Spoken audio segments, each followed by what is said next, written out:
2021 July unrest is believed to have been sparked by the arrest of former President Jacob Zuma, but it was actually fueled by socio-economic conditions, including unemployment. Well, with the rising cost of living and high unemployment rates, there is a chance of more civil unrest.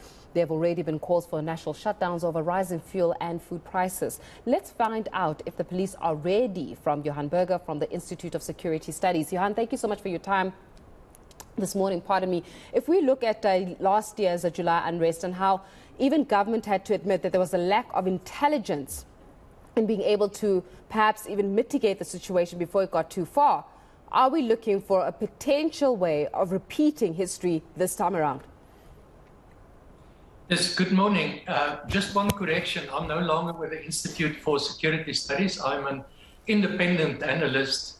As far as the conditions for a repeat of last year's violence is concerned, of course, I think, it's quite obvious that given the high levels of unemployment and the levels of poverty, the uncertainties that exist, the instability, fear, anxiety, all of this, I think, we can see all around us. And from what we know, the little we know, I don't think there's enough communication. There was some communication from the Justice and Crime Prevention Cluster just 2 days ago that gives us some idea. But just to go back, last year, there was a combination. I think that's the difference to where we are at the moment. Last year, there was a combination of all of these conditions that we are talking about, the socio-economic conditions. But there was also an element of insurrection in terms of a structured instigating of violence.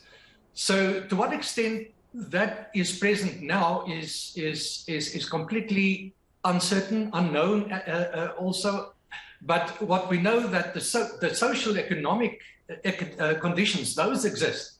So it creates a climate that is absolutely ripe for even a spontaneous kind of explosion in terms of public action. But then, of course, it creates conditions also that are ripe for exploitation by those who wish to cause some form of mischief. Johan, is there a need for South African, law enforcement to be worried? Because we actually had this chat with a different guest a little earlier on to say the national shutdown is just talk on social media. It's at this point just merely a hashtag. So does law enforcement have any reason to be concerned, or are they essentially just triggered by what happened last year? Yes, I think law enforcement must be concerned. The talks about a national shutdown during June this year was unconfirmed. As far as we can establish, there was little or no intelligence to support the rumors that were running around on social media. But still, I must say, the police reacted quite well.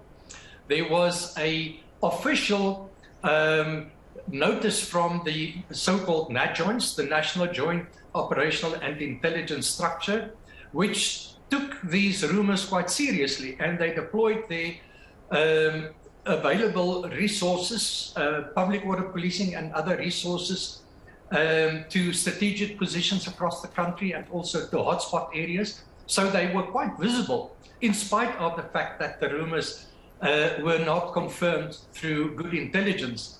And I think that currently is the weakest point in the whole system at the moment, is that our intelligence agencies are still not fully operational in the sense that they can provide us with timely and credible intelligence about what is happening and what to expect. So the police have to be available almost on a full-time basis to deploy their forces where they think it might be necessary. So yes, I think the absence of good, timely and credible intelligence currently is our biggest challenge. Yeah, but Johan, how sustainable really is the lived experience of the South African, especially when it comes to, probing or triggering those security compromises, so as it were? South Africans are dealing with inconsistent and in many communities non-existent power supply. They're dealing with high fuel costs that impact their pocket directly. They're dealing with high inflation that impacts their pocket directly, high food prices and the like. The lived experience of the South African right now is not an easy one. It's not a comfortable one. And the question becomes then, how long will South Africans continue to take it before they can no longer? Because that in itself poses a significant threat to the state security agencies, the state of security in the country. If we have to make reference to, for example, Sri Lanka, right, where politicians were being taken onto the street and the people were revolting against just the high cost of living as well as what politicians were doing at the expense of the people. The people decided it's enough. Are South Africans going to decide it's enough anytime soon? No, you're absolutely right. And I think that's the problem in this country at the moment. All of those conditions exist that you've referred to, the socio-economic conditions. I mean, an unemployment rate officially at just under 36%. We know that that's the official figure. The unofficial figure is much higher. And we know in some communities it's as high as between 70 and 80%. So there's a huge amount of dissatisfaction currently across the country, and often it's fueled not just by the real living experience, as you mentioned, but also rumors that are floating around on social media. So the situation is quite ripe at the moment for both these things. One is the possibility of a spontaneous kind of uprising that can, spread very, very quickly in the way that a bushfire would spread. And we've seen this in many places in the past, even in our own history. And then, of course, the conditions is absolutely ideal for those who wish to cause an insurrection. In other words, to hurry up the process of public protest. So my concern is that there's this over-reliance on the police and the security services to deal with a situation that needs a political solution, not a policing solution. So it's an unfair expectation that the police should be able, or the security forces more broadly, should be able to bring the situation under control, which is caused by conditions outside of their control. So what is needed is a political solution. Whether that's possible and the extent to which that is possible is anybody's business. But I think it's unfair to expect the police and the security services to solve a basically socio-economic and political problem that we face. Johan, crowd control has been somewhat of a difficulty for particularly the South African Police Service. What then would you advise, should there be somewhat of an uprising in this country, given everything that's happening to the ordinary citizen in South Africa? What then would you advise, or how then would you advise the SAPS, perhaps even the National Defence Force, to do in dealing with the crowd? Because things do have the potential, should it happen as we are anticipating, it can get out of control. How then do they handle that situation so as we are not then dealing with a case of there are so many people that have lost their lives, there are so many people that are injured because the police or the National Defence Force kind of got a little too forceful in trying to control the situation? Yeah, that's a huge question. I think, if we look at the police's public order police units, those would be the first line of defense against any kind of violent uprising. And those numbers are extremely limited. There's just about 5,600 trained members currently in public order policing. 5,600 members.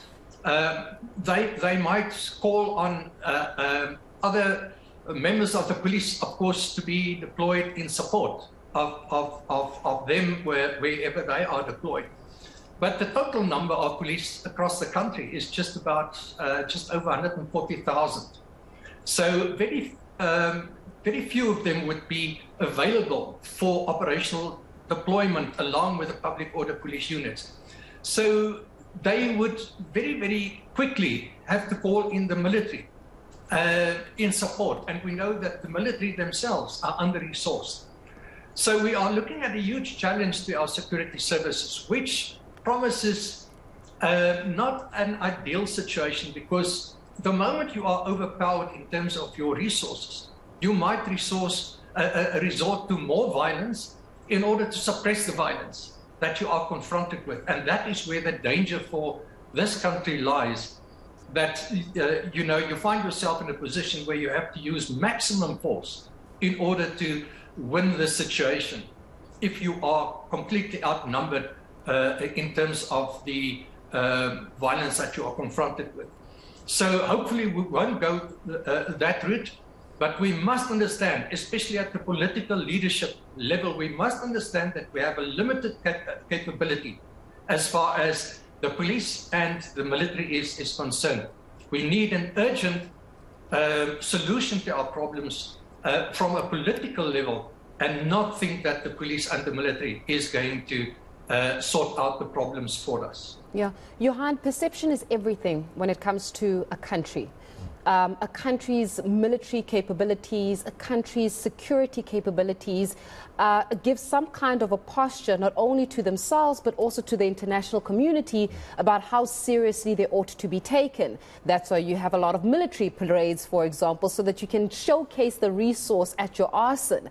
When we're speaking about the compromise or the vulnerable security nature of security in the country, does that not send a message to not only the international community, not only the SADC region, but potentially even our enemies, right? There's no country without enemies, potentially even our enemies, about how vulnerable we are? And does it not make room for any sort of exploitation? If another country which views South Africa as an opportunity is listening to this conversation, they're thinking, hold on a second, these guys are pretty vulnerable. They couldn't track down the July 2021 unrest. They're struggling here when it comes to resourcing in the country. Their military does not have enough capacity. If we were to strike, you strike while the iron is still hot. Does it not send that kind of message to international communities? Yes, I think you are absolutely right. I'm not a military expert. I'm not a foreign affairs expert. But, I mean, all of the things you are saying are absolutely true. I think when the weaknesses within our security services are exposed by some form of internal uprising, certainly the enemies, if we have any, would notice, and they may consider exploiting this. We don't know of any immediate threat in the immediate future from countries surrounding us. So I don't think for the moment that should be our main concern. Our main concern at the moment is our own internal problems. They are largely political because of the instability it creates. They are economic, and they are in many ways social concerns. And those concerns, if not addressed quite soon and effectively, may cause the kind of uprising in this country that the military and the police, even jointly, might find extremely difficult to bring under control. So let's face those facts and let us call on our political leadership to not only address these conditions that we are referring to, but to be in constant communication with the public, to tell them what they are doing, when they are doing those things, make it visible and keep on communicating. The problem at the moment is there's very little communication from the political level about how they plan and even how they are addressing these conditions that we are referring to. So the public are largely in the dark about what is happening, and this causes the kind of dissatisfaction that very often leads to popular uprisings. So we need our government to address these issues and to do so visibly and to communicate what they are doing on a regular basis and take the pressure off the security services in terms of them being expected to solve our socio-economic and political and other challenges. Well, Johan, let's hope that last year's events taught those in power a very strong lesson and that they actually did pick up some very valid points as to how to deal with such situations. But more than anything, I think let's hope that we actually just leave it at a discussion, leave it at speculation, leave it at what if something were to happen, and that it actually does not happen. But Johan, we will leave it there with you. Thank you so much for joining us here on the South African Morning. That is Johan Burger, of course, who is an independent security analyst.